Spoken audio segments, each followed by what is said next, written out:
Hi வாங்க இன்னைக்கு school morning routine பார்க்கலாம். காலையிலே பார்த்தீங்கன்னா ஹரிபரி தான். நேற்று நைட்டே பாப்பாட்ட வந்துட்டு என்ன லஞ்ச் வேணும்னு சொல்லிட்டு கேட்டுட்டேன். இப்போல்லாம் வந்துட்டு அவட்ட கேட்டுட்டு தான் அவளுக்கு பிடிச்ச மாதிரி தான் செஞ்சு கொடுக்குறது.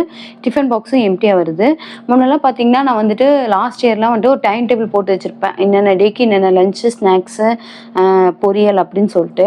ஆனால் நான் செஞ்சு கொடுத்தேன் அப்படின்னா அந்த டிஃபன் பாக்ஸ் வந்துட்டு எம்டியாகவே வராது. அப்படியே மிச்சத்தை எடுத்துகிட்டு வந்துடுவா. என்னன்னு கேட்டால் நீ எனக்கு பிடிச்ச மாதிரி செஞ்சு கொடுக்கல, நான் எப்படி சாப்பிட்றது அப்படின்னு சொல்லுவாள். அப்புறம் தான் இந்த தான் முடிவு பண்ணேன். சரி ஓகே, அவள் பிடிச்ச மாதிரியே பண்ணி கொடுத்துருவோம். ஆனால் ஹெல்த்தியாக இருக்கணும். அதில் ஃபுல் அண்ட் வெஜ்ஜி ஃப்ரூட்ஸ் எல்லாமே இருக்கிற மாதிரி ஹெல்த்தியாக வச்சு கொடுத்துருவோம் அப்படின்னு சொல்லிட்டு தான் பிளான் பண்ணியிருக்கேன். அதனால இன்னைக்கு பார்த்தீங்கன்னா வந்துட்டு அரிசி பருப்பு சாதமும் கூட வந்துட்டு வாழைக்காய் ஃப்ரை தான் பண்ணியிருந்தேன். இது அவளுக்கு ரொம்ப பிடிக்கும்.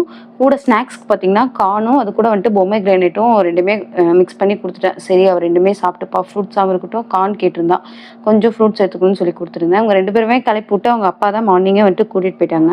இவங்களெல்லாம் கிளப்பி விட்டுட்டு ரிலாக்ஸாக சாப்பிடும்போது இருக்குமே ஒரு சந்தோஷம், அப்பாடா.